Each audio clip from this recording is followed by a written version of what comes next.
40 ಯಾವಾನರ್ಥ ಉದಪಾನೆ ಸರ್ವತಃ ಸಂಪ್ಲುತೋದಕೆ ತಾವಾನ್ ಸರ್ವೇಷು ವೇದೇಷು ಬ್ರಾಹ್ಮಣಸ್ಯ ವಿಜಾನತಃ Javan ಅರ್ಥಃ ಸರ್ವತಃ ಸಂಪ್ಲುತೋದಕೆ ತಾವಾನ್ ಸರ್ವೇಷು ವೇದೇಷು ಬ್ರಾಹ್ಮಣಸ್ಯ ವಿಜಾನತಃ.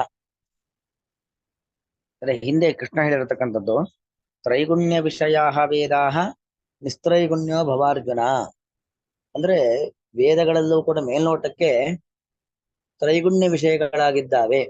ಅಂದ್ರೆ ಈ ನಮ್ಮ ಜಗತ್ತು, ಆ ಜಗತ್ತಿನಲ್ಲಿ ನಾವು ಸುಖವಾಗಿರ್ಲಿಕ್ಕೆ ಏನೇನನ್ನ ಪಡಿಬೇಕು ಅದನ್ನ ಪಡೆಯೋದು, ಅಥವಾ ನಮ್ಮ ದುಃಖವನ್ನ ಕಳೆದುಕೊಳ್ಳಿಕ್ಕೋಸ್ಕರವಾಗಿ ಏನೇನ್ ಮಾಡ್ಬೇಕು ಅದನ್ನ ಮಾಡುವಂಥದ್ದು.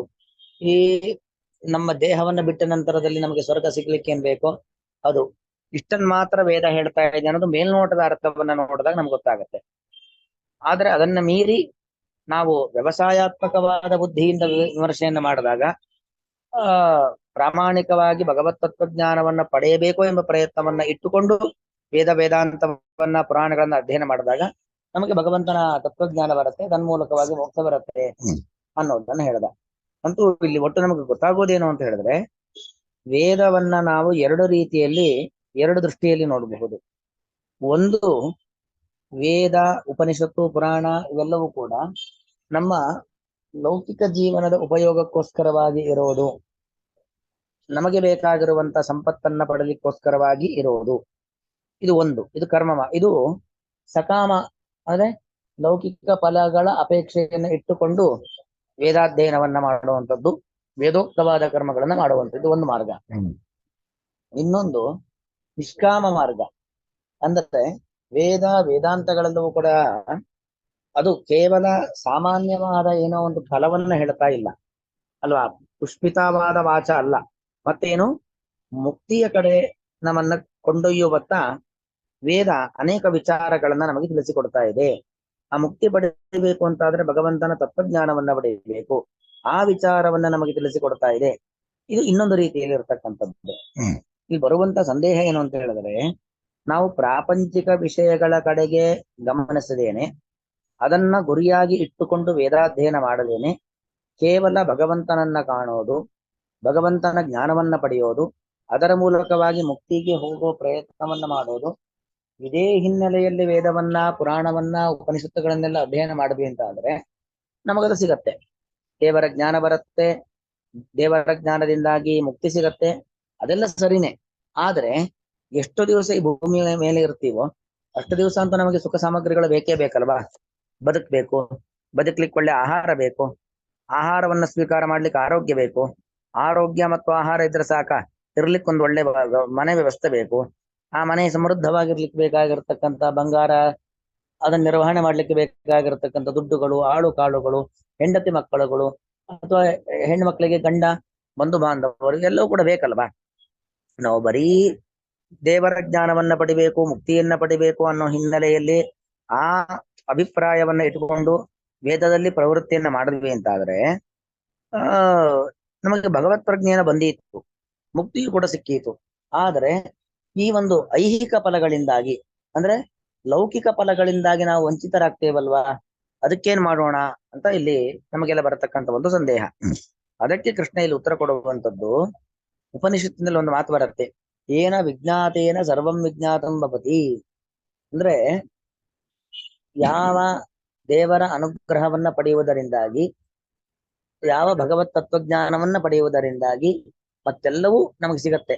ನಾವು ನಮಗೆ ಬೇಕಾಗಿರುವಂತ ಲೌಕಿಕ ಫಲಗಳು ಏನೋ, ನಮಗೆ ವ್ಯವಹಾರದಲ್ಲಿ ಶತ್ರುಗಳಿಂದ ತೊಂದರೆ ಆಗಬಾರದು, ಅಥವಾ ನಮ್ಮ ಮನೆಗೆ ಬೇಕಾಗಿರತಕ್ಕಂಥ ಇಂಥ ಸಂಪತ್ತುಗಳು ಬೇಕು, ಯಾವ ಪಟ್ಟಿಗಳನ್ನು ದೇವರ ಮುಂದೆ ಇಡಬೇಕಾದ ಅಗತ್ಯ ಇಲ್ಲ. ನಾವು ದೇವರು ನಮ್ಮ ವಿಚಾರದಲ್ಲಿ ಪ್ರಸನ್ನನಾಗಲಿ, ಅವನ ಪ್ರಸನ್ನ ದೃಷ್ಟಿ ನನ್ನ ಮೇಲೆ ಬೀಳಲಿ, ಅವನ ಜ್ಞಾನವನ್ನ ನಾನು ಪಡೆಯುವಂತೆ ಆಗಲಿ ಎಂಬ ಭಾವನೆಯಿಂದಾಗಿ ಕೇವಲ ಭಗವತ್ಪರವಾಗಿರತಕ್ಕಂಥ ಆಲೋಚನೆಯನ್ನು ಇಟ್ಟುಕೊಂಡು ಆ ವೇದ ಪುರಾಣ ಉಪನಿಷತ್ತುಗಳಲ್ಲಿ ಪ್ರವೃತ್ತಿಯನ್ನ ಮಾಡಿದ್ವಿ ಅಂತಾದ್ರೆ ನಮಗೆ ಇದೂ ಸಿಗತ್ತೆ ಅದೂ ಸಿಗತ್ತೆ. ಅಂದ್ರೆ ಜ್ಞಾನ ಮಾರ್ಗದಲ್ಲಿ ಸಾಗದಾಗ ಲೌಕಿಕವಾದ ಫಲಗಳು ಸಿಗತ್ತೆ, ಜ್ಞಾನವೂ ಸಿಗತ್ತೆ. ಅದೇ ನೀವು ಲೌಕಿಕ ಫಲಗಳ ಅಪೇಕ್ಷೆಯನ್ನ ಮಾತ್ರ ಇಟ್ಟುಕೊಂಡು ಸಾಗದ್ರಿ ಅಂತಾದ್ರೆ ಅದು ಮಾತ್ರ ಸಿಗತ್ತೆ, ಜ್ಞಾನದಿಂದ ವಂಚಿತರಾಗ್ತಾರೆ. ಅಂದ್ರೆ ದೇವರ ತತ್ವಜ್ಞಾನವನ್ನ ಪಡಿಬೇಕು, ದೇವರ ಅನುಗ್ರಹವನ್ನ ಪಡಿಬೇಕು ಅನ್ನೋ ನಮ್ಮ ಉದ್ದೇಶವನ್ನು ಇಟ್ಟುಕೊಂಡು ಪ್ರವೃತ್ತಿಯನ್ನು ಮಾಡಿದ್ರೆ ನಮಗೆ ಮಹತ್ತರವಾದ ಲಾಭ ಇದೆ. ಈ ಲೋಕದಲ್ಲಿ ಎಷ್ಟು ದಿವಸ ಈ ಭೂಮಿ ಈ ದೇಹವನ್ನು ಇಟ್ಕೊಂಡಿರ್ತೀವೋ ಅಷ್ಟು ದಿವಸ ಲೌಕಿಕ ಜೀವನ ನಡೆಸಲಿಕ್ಕೆ ಬೇಕಾದದ್ದು ಸಿಗತ್ತೆ. ಈ ದೇಹವನ್ನ ಬಿಟ್ಟ ನಂತರದಲ್ಲಿ ನಮಗೆ ಉತ್ತಮ ಸದ್ಗತಿ ಆಗ್ಲಿಕ್ಕೆ ಏನು ಬೇಕೋ ಅದೂ ಕೂಡ ಸಿಗತ್ತೆ. ಅದರಿಂದಾಗಿ ನಾವು ಜ್ಞಾನವನ್ನೇ ಬೇಡಬೇಕು, ಜ್ಞಾನ ಪಡೆಯುವಂತ ಮಾರ್ಗದಲ್ಲೇ ಇರಬೇಕು, ದೇವರ ಅನುಗ್ರಹವನ್ನ ಮಾತ್ರ ಪ್ರಾರ್ಥನೆ ಮಾಡಬೇಕು ಹೊರತು ಮತ್ಯಾವುದನ್ನೂ ಕೂಡ ಪ್ರಾರ್ಥನೆ ಮಾಡಬಾರದು. ಅದನ್ನ ಇಲ್ಲಿ ಹೇಳ್ತಕ್ಕಂಥದ್ದು ಒಂದು ದೃಷ್ಟಾಂತ ನೋಡಿ. ಒಂದು ಉದಾಹರಣೆಗೆ, ಒಂದು ಬಾವಿ, ಉದಪಾನ ಅಂದ್ರೆ ಬಾವಿ ಅಂತ ಅರ್ಥ. ಉದಕಂ ಪಿಬಂತಿ ಅಸ್ಮಿನ್ನಿತಿ ಉದಪಾನಂ. ಬಾವಿಲಿ ನಾವೇನ್ ಮಾಡಬಹುದು? ನಮ್ಮ ಮನೆಗೆ ಕುಡಿಲಿಕ್ಕೆ ನೀರೆಷ್ಟು ಬೇಕೋ ಅಷ್ಟು ನೀರನ್ನ ಬಾವಿ ನೀರನ್ನ ಬಳಸ್ಕೊಳ್ಬಹುದು. ಇನ್ನೇನು ಹೆಚ್ಚು ಮಡಿ ಸ್ನಾನಕ್ಕೋಸ್ಕರವಾಗಿ ಬಳಸಬಹುದು. ಅಂತೂ ಏನೋ ಚಿಕ್ಕದಾಗ ಒಂದು ಸ್ನಾನ ಮಾಡುವುದು, ನೀರು ಕುಡಿಯೋದು, ಇಷ್ಟಕ್ಕೆ ಮಾತ್ರ ಬಾವಿ ನೀರನ್ನ ಬಳಸಬಹುದು. ಅದೇ ನಾವು ಒಂದು ಸರ್ವತ ಸಂಪ್ಲತೋದಕವಾಗಿರತಕ್ಕಂತಹ ಒಂದು ದೊಡ್ಡ ಸಾಗರ ಅಥವಾ ಒಂದು ನೀರಿನ ಚಿಲುಮೆ, ಒಂದು ದೊಡ್ಡ ಸರೋವರ, ಅಲ್ಲಿ ನಾವು ಹೋದ್ರೆ ನೀರು ಕುಡಿಯೋಕ್ಕೂ ಆಗತ್ತೆ, ಸ್ನಾನ ಮಾಡ್ಲಿಕ್ಕೂ ಆಗತ್ತೆ, ನಮ್ಮ ಆಯಾಸವನ್ನ ಪರಿಹಾರ ಮಾಡ್ಲಿಕ್ಕೋಸ್ಕರವಾಗಿ ಜಲವಿಹಾರವನ್ನೂ ಮಾಡ್ಲಿಕ್ಕಾಗತ್ತೆ, ದೋಣಿ ಮೂಲಕವಾಗಿ ಪ್ರಯಾಣವನ್ನ ಮಾಡಿ ಅಕ್ಕಪಕ್ಕದ ಊರುಗಳನ್ನ ನೋಡ್ಲಿಕ್ಕೂ ಆಗತ್ತೆ, ಪ್ರಕೃತಿಯ ಸೌಂದರ್ಯವನ್ನ ಸವಿಲಿಕ್ಕೂ ಆಗತ್ತೆ. ಅಂದ್ರೆ ಒಂದು ಬಾವಿ, ಮತ್ತೊಂದು ಕಡೆ ಬಹಳ ವಿಸ್ತಾರವಾದ ಒಂದು ಸರೋವರ, ಎರಡನ್ನು ಇಟ್ಕೊಳ್ಳಿ. ಇಲ್ಲಿಗೆ ಹೆಚ್ಚು ಉಪಕಾರ ಇರೋದು ಯಾವ್ದ್ರಿಂದ? ಸರೋವರದಿಂದ ಅಲ್ವಾ?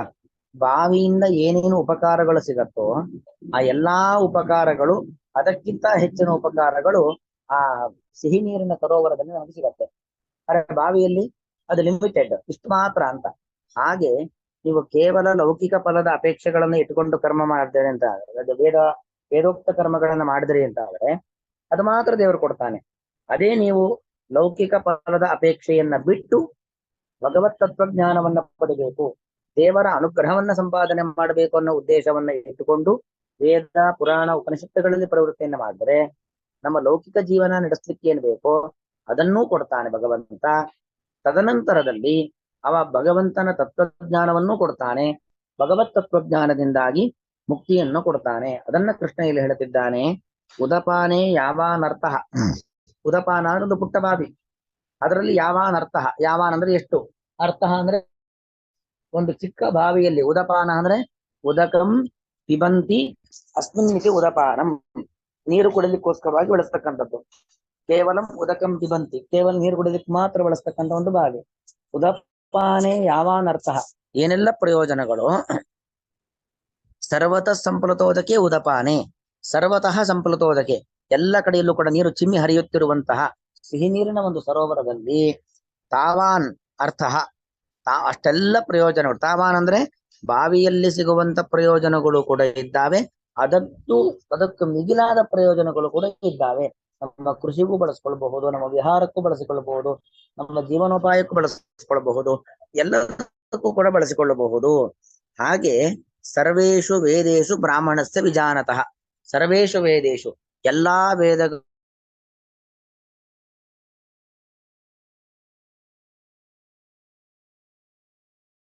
ಋಗ್ವೇದ ಯಜುರ್ವೇದ, ಸರ್ವೇಷು ವೇದೇಶು ಅಂತ ಹೇಳಿದ್ರೆ ಎಲ್ಲಾ ವೇದಗಳಲ್ಲೂ, ಋಗ್ವೇದ ಯಜುರ್ವೇದ ಸಾಮವೇದ ಅಥರ್ವ ವೇದ. ವೇದ ಅಂದ್ರೆ ಬರೀ ವೇದ ಅಂತಲ್ಲ, ವೇದಗಳಿಗೆ ಸಂಬಂಧಪಟ್ಟಂತಹ ಉಪನಿಷತ್ತುಗಳು, ವೇದಗಳಿಗೆ ಸಂಬಂಧಪಟ್ಟಂತಹ ಉಪನಿಷತ್ತುಗಳು ಮತ್ತು ಆ ವೇದದ ಅರ್ಥವನ್ನ ಹೇಳತಕ್ಕಂತಹ ಪುರಾಣಗಳು, ವೇದಾರ್ಥ ನಿರ್ಣಾಯಕವಾಗಿರತಕ್ಕಂತಹ ಬ್ರಹ್ಮಸೂತ್ರಗಳು, ಇಲ್ಲಿ ಎಲ್ಲಾ ಕಡೆಗಳಲ್ಲೂ ಕೂಡ ಬ್ರಾಹ್ಮಣಸ್ಯ ವಿಜಾನತಃ. ಬ್ರಾಹ್ಮಣಸ್ಯ ಅಂದ್ರೆ ಬ್ರಾಹ್ಮಣ ಜಾತಿ ಅಂತ ಅರ್ಥ ಅಲ್ಲ. ಬ್ರಾಹ್ಮಣ ಶಬ್ದಕ್ಕೆ ಅರ್ಥ ಏನು ಅಂದ್ರೆ ಬ್ರಹ್ಮ ಅಣತಿ ಇತಿ ಬ್ರಾಹ್ಮಣ. ಬ್ರಹ್ಮ ಅಂದ್ರೆ ಗುಣಪರಿಪೂರ್ಣನಾಗಿರತಕ್ಕಂಥ ಬ್ರಹ್ಮ ಭಗವಂತ, ಅವನನ್ನ ಯಾರು ತಿಳಿತಾನೋ, ದೇವರ ಅನುಗ್ರಹವನ್ನ ಯಾವನು ಸಂಪಾದನೆ ಮಾಡ್ತಾನೋ ಬ್ರಾಹ್ಮಣ ಅಂತ. ವಿಜಾನತಃ ಬ್ರಾಹ್ಮಣಸ್ಯ, ಭಗವತ್ ತತ್ವಜ್ಞಾನವನ್ನ ಪಡೆಯುವ ಒಬ್ಬ ಸಾಧಕ, ಅದು ಬ್ರಾಹ್ಮಣ, ಕ್ಷತ್ರಿಯ, ವೈಶ್ಯ, ಶೂದ್ರ, ಗಂಡು ಹೆಣ್ಣು ಯಾರು ಬೇಕಾದ್ರೂ ಆಗ್ಬೋದು. କିନ୍ତୁ ಭಗವತ್ ತತ್ವಜ್ಞಾನವನ್ನ ಪಡೆಯುವಂತ ಒಬ್ಬ ಸಾಧಕನಿಗೆ ತಾವಾನರ್ಥ, ನೀವು ಕೇವಲ ಲೌಕಿಕ ಫಲದ ಅಪೇಕ್ಷೆಯನ್ನೇ ಇಟ್ಟುಕೊಂಡು ಕರ್ಮ ಮಾಡಿದಾಗ ಏನ್ ಫಲ ಸಿಗತ್ತೋ ಒಂದು ಸಂತಾನ ಇರಬಹುದು, ಸಂಪತ್ತಿರಬಹುದು, ಶತ್ರು ಪರಾಜಯ ಇರಬಹುದು, ಇಂಥ ಫಲಗಳು, ಆ ಫಲಗಳು ಸಿಗತ್ತೆ. ಅದನ್ನು ಮೀರಿ ಭಗವಂತನ ಅನುಗ್ರಹವೆಂಬ ದೊಡ್ಡ ಫಲ ಸಿಗತ್ತೆ. ನಮಗೆ ಬೇಕಾದದ್ದೇ ಅದು. ಯಾಕಂದ್ರೆ ನಮಗೆ ಮನುಷ್ಯರಿಗಿರುವಂತದ್ದು ಅಜ್ಞಾನ. ನಾವು ಅದು ಕೊಡು ಇದು ಕೊಡು ಅಂತ ಕೇಳಿದ್ರೆ ದಶಸುತ ಶತಸುತನ ಪಡೆದ ಧೃತರಾಷ್ಟ್ರ ಗತಿಯೇನ ಪಡೆದ ಅಂತ. ಧೃತರಾಷ್ಟ್ರನಿಗೆ 100 ಜನ ಮಕ್ಕಳು ಬೇಕು ಅಂತ ಕೇಳಿದ. ದೇವರ ಮಕ್ಕಳನ್ನ ಕೊಟ್ಟ, ಆದ್ರೆ ಮಕ್ಕಳಿಂದನೇ ಹಾಳಾದ. ಹೌದಾ ಇಲ್ವೋ? ದಶರಥ ಕೈಕೇಯಿ ಅಂತ ಹೆಂಡತಿಯನ್ನ ಕೇಳಿ ಪಡೆದ, ಆದ್ರೆ ಹೆಂಡತಿಯಿಂದನೇ ಸಾವು ಬರುವಂತೆ ಆಯ್ತು. ಹಾಗೆ ಮನುಷ್ಯರಿಗಿರುವಂತದ್ದು ಏನಂದ್ರೆ ಅಜ್ಞಾನ. ದೇವರ ಹತ್ರ ಹೋಗಿ ನಮಗೆ ಅದು ಕೊಡು ಇದು ಕೊಡು ಅಂತ ಕೇಳತಕ್ಕಂಥದ್ದಲ್ಲ. ಭಗವಂತ ನಿನ್ನ ಪ್ರಸನ್ನವಾದ ದೃಷ್ಟಿ ನನ್ನ ಮೇಲೆ ಇರಲಿ ಅಂತ ಅಷ್ಟೇ ಕೇಳಬೇಕು. ನಿನ್ನ ಅನುಗ್ರಹ ನನ್ನ ಮೇಲೆ ಯಾವಾಗ್ಲೂ ಇರಲಿ. ದೇವರ ಅನುಗ್ರಹ ಹೊಂದಿದ್ರೆ ಸಾಕಪ್ಪ ಅಂತ ಹೇಳ್ತಾರಲ್ವಾ. ಅದು ಬದಿ ಬಾಯಲ್ಲಿ ಹೇಳಿದ್ರೆ ಆಗಲ್ಲ. ದೇವರ ಅನುಗ್ರಹ ಹೊಂದಿದ್ರೆ ಸಾಕಪ್ಪ ಅನ್ನೋ ನಿಜವಾಗಿ ಅದು ತುಂಬಾ ಪ್ರಾಕ್ಟಿಕಲ್. ಯಾಕಂದ್ರೆ ದೇವರ ಒಂದು ಅನುಗ್ರಹ ಇತ್ತು ಅಂತ ಆದ್ರೆ ನಮ್ಗೆ ಯಾವ ತೊಂದರೆಯೂ ಇಲ್ಲ. ಕಿಮಲಭ್ಯಂ ಭಗವತಿ ಪ್ರಸನ್ನೆ. ಭಗವಂತ ಪ್ರಸನ್ನನಾದ, ಅವನ ಒಂದು ಅನುಗ್ರಹ ನಮ್ಮ ಮೇಲೆ ಇತ್ತು, ಅವನ ಪ್ರಸನ್ನ ದೃಷ್ಟಿ ನಮ್ಮ ಮೇಲೆ ಬಿದ್ದಿದೆ ಅಂತ ಆದ್ರೆ ನಮಗೆ ಯಾವ ತೊಂದರೆಗಳಿಲ್ಲ. ನಮ್ಮ ತೊಂದರೆಗಳು ದೂರವಾಗತ್ತೆ ಮತ್ತು ನಮಗೆ ಬೇಕಾಗಿರತಕ್ಕಂಥ ಅಭಿವೃದ್ಧಿಗಳು ಕಾಲ ಕಾಲಕ್ಕೆ ಪ್ರಾಪ್ತವಾಗ್ತಾ ಹೋಗುತ್ತೆ. ಆದ್ದರಿಂದಾಗಿ ನಾವು ಭಗವಂತನಲ್ಲಿ ಪ್ರಾರ್ಥನೆ ಮಾಡಬೇಕಾದದ್ದೇನು ಅಂತ ಹೇಳಿದ್ರೆ, ದೇವರೇ ನಿನ್ನ ಅನುಗ್ರಹ ನಮ್ಮ ಮೇಲೆ ಇರಲಿ ಎಂಬ ಒಂದು ವಿಚಾರವನ್ನ ಪ್ರಾರ್ಥನೆ ಮಾಡಬೇಕು ಅನ್ನೋ ಅಭಿಪ್ರಾಯವನ್ನ ಕೊಡತಕ್ಕಂಥ ಒಂದು ಶ್ಲೋಕ. ದೇವರಾನುಗ್ರಹವನ್ನ ಪ್ರಾರ್ಥನೆ ಮಾಡಿದ್ರೆ ನಮಗೆ ದೇವತಾನುಗ್ರಹವೂ ಆಗತ್ತೆ. ಅದಾಯ್ತು ಅಂದ್ರೆ ಲೌಕಿಕ ಜೀವನವನ್ನ ನಡೆಸಲಿಕ್ಕೆ ಬೇಕಾಗಿರತಕ್ಕಂಥ ಸಕಲ ಸಂಪತ್ತುಗಳು ಕೂಡ ನಮಗೆ ಸಿಗತ್ತೆ. ಯಾವುದು ನಮ್ಮಿಂದ ದೂರವಾಗಬೇಕು ದೂರ ಆಗತ್ತೆ. ಎಲ್ಲವನ್ನು ಕೂಡ ದೇವರು ಮಾಡಿಸ್ತಾನೆ. ದೇವರ ಮೇಲೆ ಭಾರ ಹಾಕೋದಂದ್ರೆ ಇದು ಹೀಗಿರಬೇಕು ಅಂತ ಅರ್ಥ. ಉದಪಾನೆ, ಕೇವಲ ನೀರು ಕುಡಿಯಲು ಬಳಸುವಂತಹ ಬಾವಿಯಲ್ಲಿ ಯಾವಾನರ್ಥ, ಎಷ್ಟೆಲ್ಲ ಪ್ರಯೋಜನವೋ. ಸರ್ವತಃ ಸಂಪ್ಲತೋದಕ್ಕೆ ಉದಪಾನೆ, ಎಲ್ಲಾ ಕಡೆಯಿಂದಲೂ ಕೂಡ ನೀರು ಚಿಮ್ಮಿ ಹರಿಯುವಂತಹ ಸಿಹಿ ನೀರಿನ ಸರೋವರದಲ್ಲಿ ತಾವಾನರ್ಥ, ಅಷ್ಟೆಲ್ಲಾ ಪ್ರಯೋಜನಗಳಿದ್ದಾವೆ. ಅದರ ಅರ್ಥ ಏನು? ಬಾವಿಯಲ್ಲಿ ಏನೆಲ್ಲ ಪ್ರಯೋಜನಗಳಿದ್ದಾವೋ ಅದೆಲ್ಲಾ ಪ್ರಯೋಜನಗಳು ಕೂಡ ತುಂಬಿ ಹರಿಯುವಂತಹ ಸಿಹಿ ನೀರಿನ ಸರೋವರದಲ್ಲಿ ಇದ್ದಾವೆ. ಹಾಗೆ ವಿಜಾನತಃ ಬ್ರಾಹ್ಮಣಸ್ಯ, ವೇದದ ಒಳಾರ್ಥವನ್ನ ತಿಳಿದಂತಹ ಜ್ಞಾನಿಗೆ, ಬ್ರಾಹ್ಮಣ ಅಂದ್ರೆ ಏನು? ಬ್ರಹ್ಮಜ್ಞಾನಿಗೆ, ಅಪರೋಕ್ಷ ಜ್ಞಾನಿಗೆ ತಾವಾನರ್ಥ, ಆ ಎಲ್ಲಾ ಫಲಗಳು ಅಂದ್ರೆ ಅರ್ಥ ಏನು?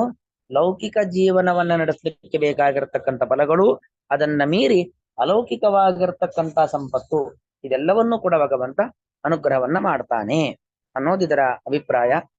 ಯಾವ ಅನರ್ಥ ಉದಪಾನೆ ಸರ್ವತಃ ಸಂಪ್ಲುತೋದಕೆ ತಾವಾನ್ ಸರ್ವೇಷು ವೇದೇಶು ಬ್ರಾಹ್ಮಣಸ್ಯ ವಿಧಾನತಃ. ಹಿಂದಿಲ್ ನಮಗೆ ಕ್ರಿಯಾಪದ ಇಲ್ಲ ಅಂತ ಅನ್ಸತ್ತೆ. ಆ ಎಲ್ಲಾ ಫಲಗಳು ಸಿಗುತ್ತದೆ ಅನ್ನೋ ಸಿಗುತ್ತದೆ, ಪ್ರಾಪ್ಯತೆ ಇತ್ಯಾದಿ ಕ್ರಿಯಾಪದಗಳಿಲ್ಲ ಅಂತ ಅನ್ಸತ್ತೆ. ಆದ್ರೆ ಕೆಲವು ಕಡೆ ಕ್ರಿಯಾಪದ ಬೇಕಾಗಿಲ್ಲ. ಅದು ಉದಾಹರಣೆ ನೋಡಿ, ಬಾವಿಯಲ್ಲಿ ಏನೆಲ್ಲ ಉಪಯೋಗವೋ ಸಮುದ್ರದಿಂದ ಅದೆಲ್ಲ ಉಪಯೋಗವಿದೆ ಅಂತ ಬೇಕಾಗಿಲ್ಲ. ಉಪಯೋಗ ಅಂದ್ರೆ ಅದೇ ಅರ್ಥ. ಹಾಗೆ ಇಲ್ಲೂ ಕೂಡ ಉದಪಾನೆ ಯಾಮಾನರ್ಥ ತಾಮಾನರ್ಥ ಸರ್ವತಃ ಸಂಪ್ಲುತೋದಕ್ಕೆ, ಅಷ್ಟೆಲ್ಲ ಪ್ರಯೋಜನಗಳು ಅಂದ್ರೆ ಆ ಎಲ್ಲಾ ಪ್ರಯೋಜನಗಳು ಇದ್ದಾವೆ ಅಂತ ಅರ್ಥ. ಹಾಗೆ ವಿಜಾನತಃ ಬ್ರಾಹ್ಮಣಸ್ಯ, ಬ್ರಹ್ಮಜ್ಞಾನವನ್ನ ಪಡೆಯುವ ಜ್ಞಾನಿಗೆ, ಸಾಧಕನಿಗೆ ತಾವಾನರ್ಥ, ಆ ಎಲ್ಲಾ ಪ್ರಯೋಜನಗಳು ಕೂಡ ಇದ್ದೇ ಇದ್ದಾವೆ. ಲೌಕಿಕ ಪ್ರಯೋಜನ ಮತ್ತು ಪಾರತ್ರಿಕ ಪ್ರಯೋಜನ ಅದೆಲ್ಲವೂ ಕೂಡ ಬ್ರಹ್ಮಜ್ಞಾನಿಗೆ ಸಿಗತ್ತೆ ಅನ್ನೋದು ಇದರ ಅಭಿಪ್ರಾಯ. ಶ್ರೀಕೃಷ್ಣಾರ್ಪಣಮಸ್ತು.